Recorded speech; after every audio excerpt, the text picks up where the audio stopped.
Speaking of pledges, you've pledged to stop the fast rail line between Milwaukee and Madison, even if contracts have been awarded and money spent.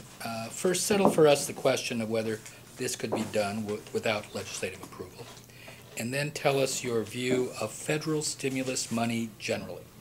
This is for rail, and if it's not spent here, it will go elsewhere, we're told.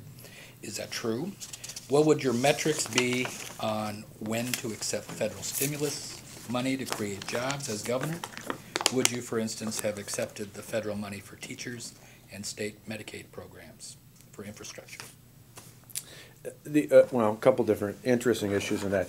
On the issue of the contracts, first off, DOT was saying 50 to 100 million. Suddenly last week, Secretary Busalaki, without apparently any discussion with his staff, jumped up to 300 million. Frankly, I think a lot of that's political bluster. They're trying to intimidate people into thinking this is a done deal. I've heard it from officials in Oconomowoc and Brookfield and other places. So that's not just hypothetical. That's things that these officials have told me outright. If you look under any contract that's let by the Department of Transportation, say for a road or a bridge, there are conditions in there that allow you to cancel the contract. Typically for a road project, it's if the legislature fails to appropriate funds for that, you can cancel it. It makes sense there. In this case, it's a little bit different because it's a federal funding source, but the state is still the one that has to let the contract. I believe the governor through the Secretary of Transportation can end that. But it would be a lot easier if I had a legislature, which is why I'm hoping there's more people elected to the legislature who are going to advocate for that same position, who will back us up on that. And repaying the money would not be an impediment for you? No. Well, again, I think we can challenge that because I think there's two. One, sending the money back because I don't think they're going to spend anywhere near where they actually spend. Not let contracts, but actually spend anywhere near what they say they're going to spend by that time. I mean, to me, it's kind of like being on a diet and having eating a donut. You don't stop and eat the whole box of donuts after you realize you ate one. And in our case, we can't afford the larger cost involved with this. At $10 million a year in a fund, out of a fund, a straight transportation fund that Doyle's already taken $1.3 billion out of, has already created a devastating hole in that block right now, and we can't allow that to go forward. I'd rather send it back than keep it and and have that impediment to continue to pay that down. But I don't think that's our only option.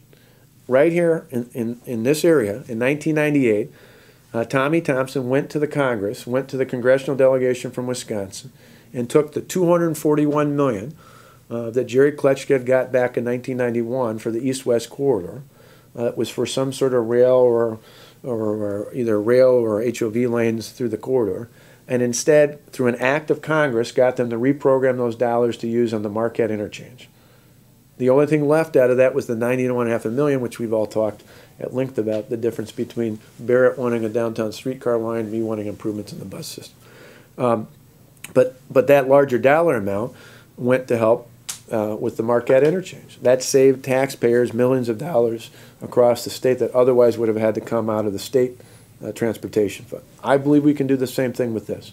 I believe we can go, sure, it takes an act of Congress, but it took an act of Congress back then.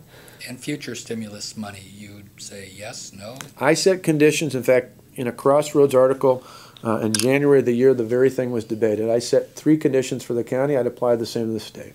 For new stimulus dollars, which are one-time things, not ongoing appropriations, there's federal money I take at the county would take at the state that's ongoing. I mean, obviously, you're not going to. Medicaid comes every year for certain programs and so forth. But for new stimulus dollars, I set 3 conditions. No new matching requirement, because I said I've already budgeted. I don't have the ability to add 20% to get 80% when I don't have the 20% to begin with. I said no ongoing concern.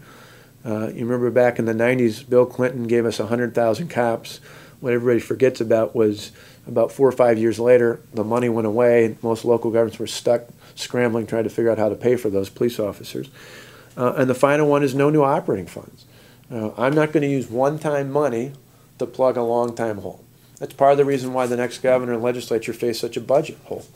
Jim Doyle used $2.2 billion of federal stimulus money, one-time stimulus money, to plug the budget hole for his Medicaid and school aid gap. That's money that otherwise should have, the money that I think most people thought the stimulus was going to go for was roads and bridges and other one-time costs.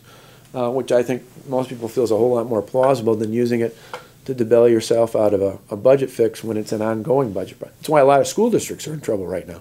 They use one-time stimulus money for operating as well. So Right. to me, I'd set those same conditions.